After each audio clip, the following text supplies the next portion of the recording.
MacKaye exhibit. Many of you already met Gwen Luce, who's the mastermind for the exhibit, not the exhibit fabricator. That was Greg from Graphic Masters in York, Pennsylvania. Gwen and Greg have collaborated on all our exhibits since the first one in 2007. Our first exhibit on that back wall with Benton MacKaye, not Myron Avery, it's been adapted since, but we dedicated that on National Trails Day in 2007. By the way, I'm Larry Luxembourg, president of the Appalachian Trail Museum. Always forget that. So anyway, that was Gwen and Greg's first collaboration for us. We didn't have a home back then, so ATC generously had some space in their information center on the ground floor, and we dedicated that exhibit. And then my wife Frida over here said, we got to have a museum. I got too much stuff in the house. Just boxes and boxes, signs, all kinds of stuff kept coming into our house. And we needed to have a museum to get rid of all this stuff in the house, but we probably have more in the house now than we did that. I just got 40 boxes of stuff from Ron Strickland this summer. Anyway, we're really proud to have this exhibit. This is Benton MacKaye's Sky Parlor. This was where he did a lot of his thinking. By the way, in that exhibit in the back, we have his typewriter and hat and some other artifacts. But this was where he did a lot of his thinking. Brian's going to tell us more about it, but it's significant. We're celebrating 100 years. October of 1921 is when his article about the Appalachian Trail, which you can read over the fireplace. So we're celebrating 100 years of the idea of the Appalachian Trail. And you'll see also a sign below the fireplace. That's a drawing by our webmaster, Alan Stracklejohn, Gonzo Stracklejohn, 1983, through hiker of Benton MacKaye. And by the way, in the back corner is the class of 1983 exhibit. That's Alan's work and some of his artifacts back there. After Brian talks a little bit about MacKaye and the exhibit, then we're going to have the duct tape cutting, and we're thrilled that Bill O'Brien brought the original duct tape roll that we used in June 5th, 2010 to dedicate the AT Museum. You know, it was a nicer day back then. Bill was worried it was going to rain, but we only had 1 or 2 drops of rain, so we were able to hold the duct tape cutting outside on a bright sunny day. But today we're going to use that for the first time since that initial dedication. We're going to do that to dedicate the exhibit.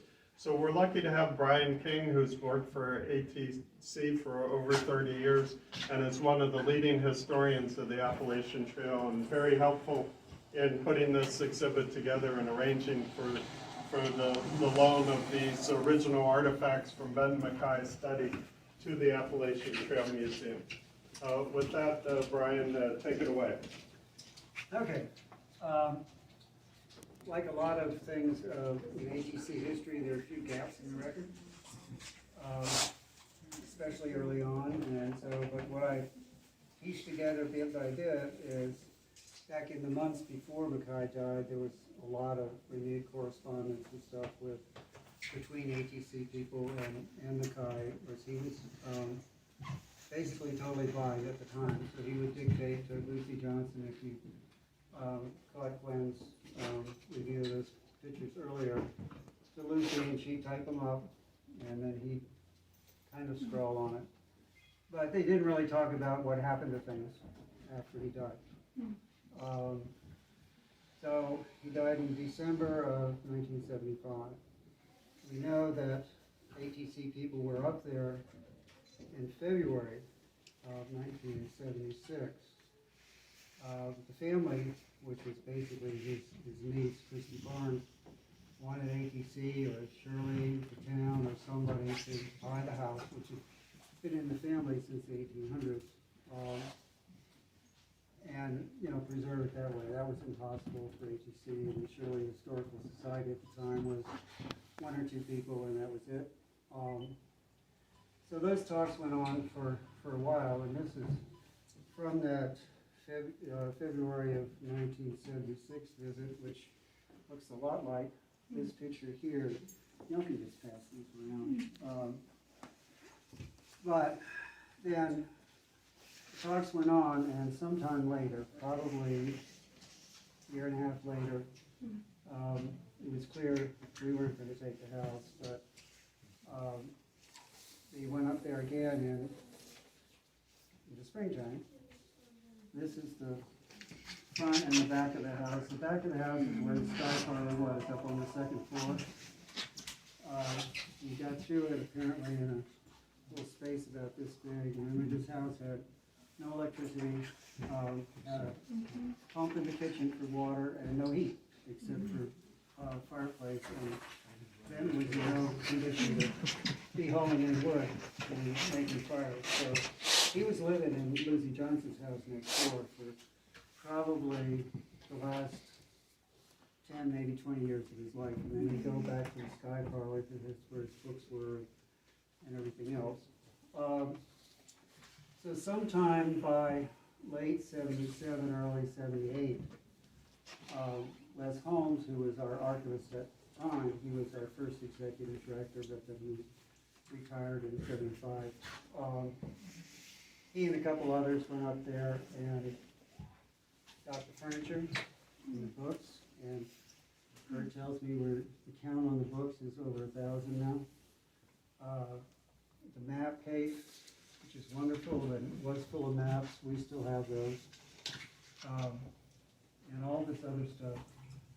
And brought it back to ATC with the idea of having something like this in place that people could see. It was put in, we just, in 76, bought our first building. And there was a room set aside, it had a little Dutch door where you could look at these things. And then they discovered, by the next year, by 79, that all those books, and it was a lot, the floor was sinking, which led them to discover that all the floor joists underneath were rotten. So they went, packed up again, out to storage. They worked on that for a couple of years, and then they brought it back and set it up again briefly. And you can see their idea. And remember, when they got this stuff, they knew exactly where things were in the Sky Parlor, and they could spread it around. So it took till 82 to get all back in there. And Gwen and I had this little mystery before when this stuff was coming in. You look at the picture of the desk up there, and then look at the desk here, and we were worried that we had the wrong desk. It turns during this storage period, they got the desk refinished, put the felt on, put the glass top on it, and then used it. Les Holmes would work out of that space for a while. And then Les died, and we had more renovations in our visitor center. And so it was moved into office space. Well, actually, everything in the desk was packed up, and thank God it stayed intact. All this stuff was packed up. All the books and the desk and the chairs were moved into somebody's office. Well, it turned out to be Lori Figers, who's still on the board. No, she resigned the same time as she left. Okay, yeah. It was on the museum board for a long time, well, from the beginning until recently. 23 years. Yeah. And in her office, and then it just became too much trying to work in a space, you know, a little bit smaller than this space with 4 bookshelves full of them and everything, so it got moved upstairs to the open part of the second floor of our headquarters. It's really been there. Rush has been there, of course. And then came more renovations. They got moved again to another office in pieces. Keeping track of the globe, people always wanted to take the globe, so keeping all of that was fun. But this is at one point when it was in the open space. That's just half the books that we had to deal with. And then we had new leadership come in 2 years ago, and looking at more renovations and what was there and what needed to be there. and it was finally decided that we just couldn't do it justice. We certainly had no place to display this. The books were important, but My house. took up a lot of space. And so it was decided that it needs to go to the museum where it can be properly taken care of. And that ranges from exhibit like this, everything's now cataloged. Kurt is going crazy doing the inventory of these books, and Linda's help. And so we're really happy because now it's going to be taken care of, it's going to be shared with people, and that's a proper conclusion to all its journeys from Massachusetts to all over the eastern panhandle of West Virginia and now up here. 2 years ago, Sam, the previous manager, and Tom Johnson and a couple other people hauled it all up here in 2 vehicles. And Where was the original location of the Sky Parlor? in Where all Shirley Center, Massachusetts, at the MacKaye, they call it their cottage. It was a family house in Shirley Center. It was in the back of the 2nd floor. It's there. You can see in this picture here when you get a chance to look at the exhibits, right? There's 2 windows on the back of the 2nd floor. You barely have the windows covered, but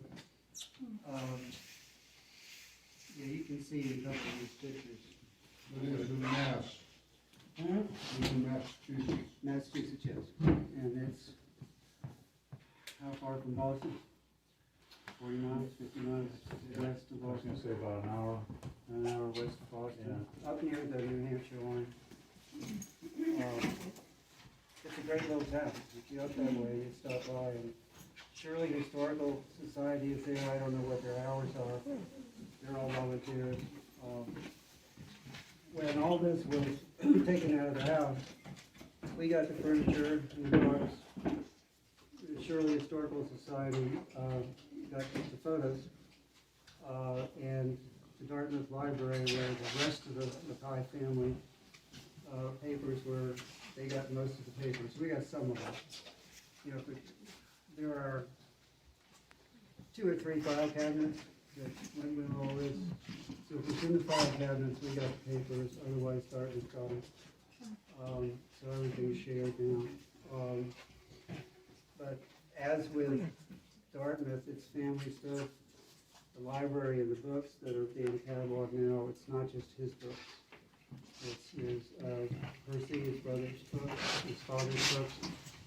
Other people, he ran in a circle of very prolific authors.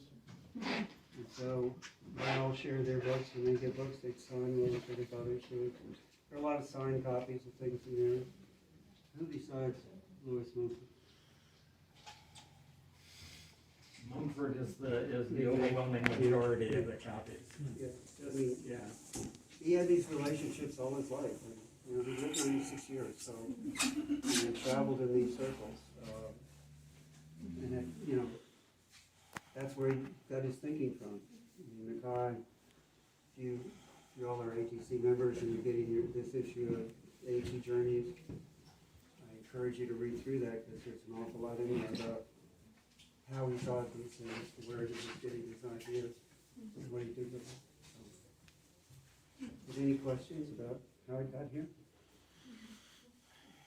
And why Rush didn't help? While we're waiting for questions, I'll just point out, in the window here where the bird is, the bittern goes back to 1915 or earlier, but we have some kind of ultraviolet screening in that window, so it lets light in, but it keeps 99% of the ultraviolet light out.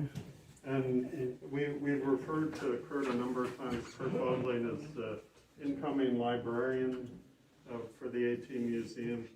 And he did a little bit of training at Mount Washington. They trusted him to Mount Vernon. Mount Vernon. He was trusted to keep track of George Washington's materials, so we think he'll work out here, so we're okay. And behind the camera is our founding librarian, Linda Patton. And I should point out, Bill O'Brien did a huge supplement on MacKaye and the Sky Parlor, and did a lot of research for the Alda newsletter last winter too. So we're going to be making that available on our website soon as well. I think they have articles on the table upstairs in the library. So, and there's one other person I keep forgetting their name, was on your board, works for a museum in Indiana. Oh, Terry Harlan Wilson. Okay, that was the one hiccup in our possession of all these things. You know, Terry, some museum professional in preservation and stuff, and we always had the bird just sitting there on the desk. And she took a look at it and asked why we weren't dead yet, and made us box it up. So it's been boxed up probably the last 10 years in cellophane, and then I can add a little bit to that story, because when it was delivered here to the museum, which was I think a year and a half ago, it was in the middle of winter, and I had broken my foot, so I couldn't hike. So it seemed like a good thing for me to come here and just go through everything. And then I came to this box that was in pretty bad shape, and it said, "Danger, keep out." And I'm thinking, I just raised my curiosity, like, what could be in there? I got up. And I was familiar with this particular picture of Sky Parlor, where you could see the American bittern in the window. And sure enough, and this box was the right size, I thought, gee, I wonder if that's the bird. You know?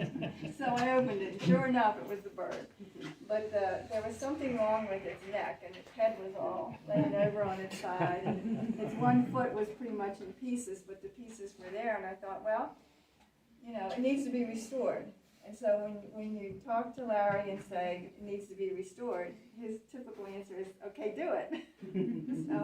So I put it in my car, and I thought, well, I'll see if I can find a taxidermist, you know, to handle this situation. And I knew I'd have to find just the right taxidermist who was not super particular, but would just kind of put it back together again. So the first taxidermist I tried, he really didn't want to open the box, but he peeked in and he said right away, I can't handle this.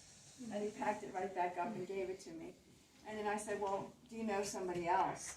And if you're from this area, there's Outback Imagery, which is near, let's see, it's on the route outside of York Springs.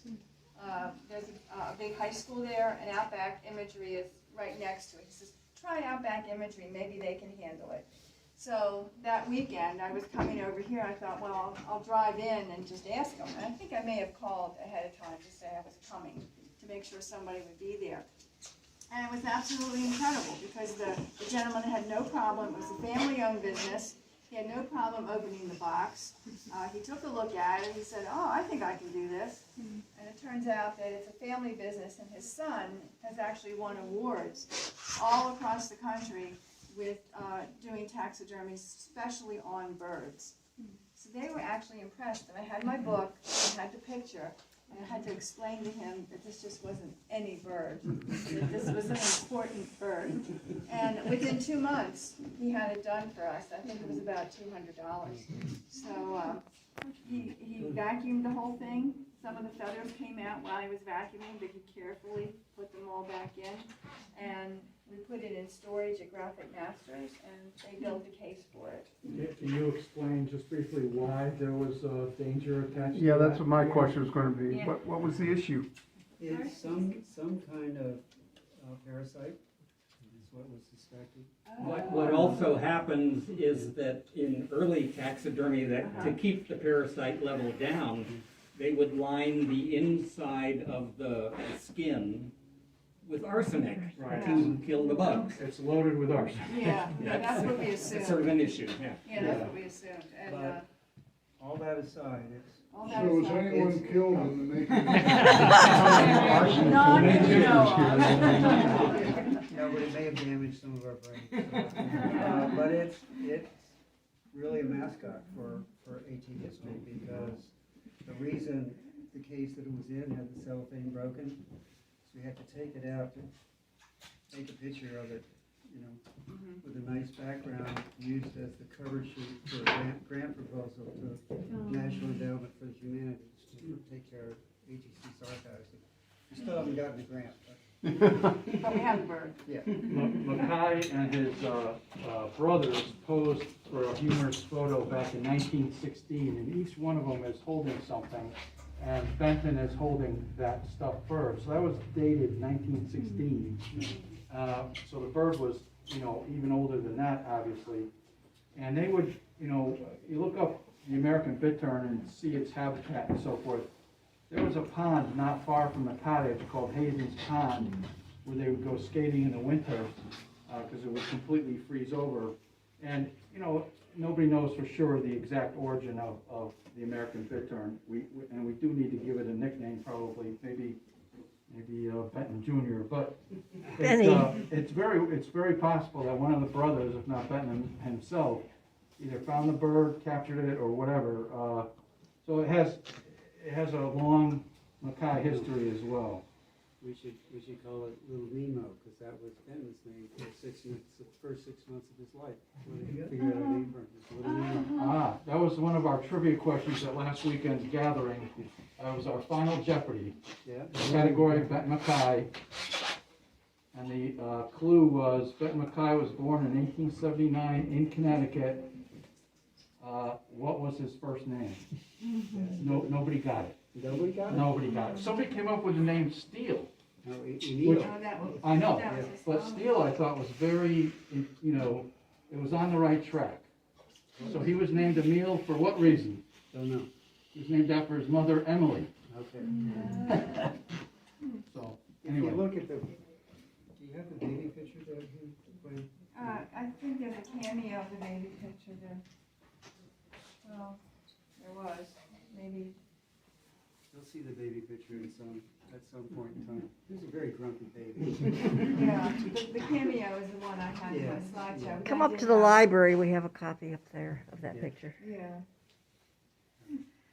Well, if there are no more questions, we'll move on to the duct tape cutting to dedicate the exhibits.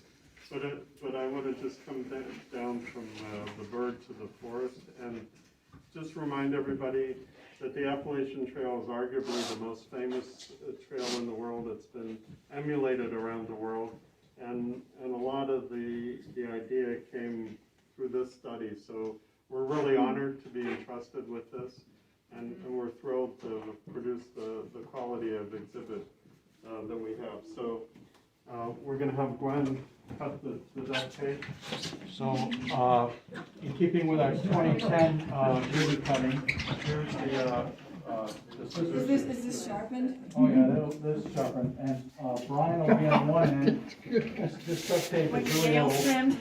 Get over there, Larry. Let's have some length here. Oh, we should remind everybody, for the original duct tape cutting for the Yes. for the museum in 2010, the person we had in Gwen's role cutting the duct tape was Benton MacKaye Schwartz.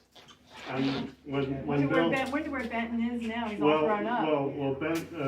Bill and I saw him at the ATC conference in Maine 5 years ago, and he was just graduating, what forestry at the University of Maine?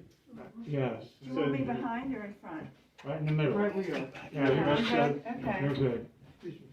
Okay, let's take it away. Ready, set. Hold on. Bravo. All right. I'll save the rest of the roll for our next acquisition. The map. Right, Larry? The map, When we take over, The map in March we'll dedicate with this as well. Anyone want a souvenir? I'll send it to Redwood. Bill, He'll take it back. give me a And I piece, should give me a point out at piece. 3 o'clock, Kurt is going to be doing a talk upstairs about the Benton MacKaye Library.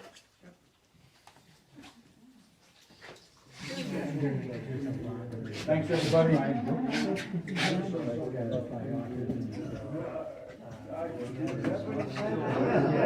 Subscribe to him.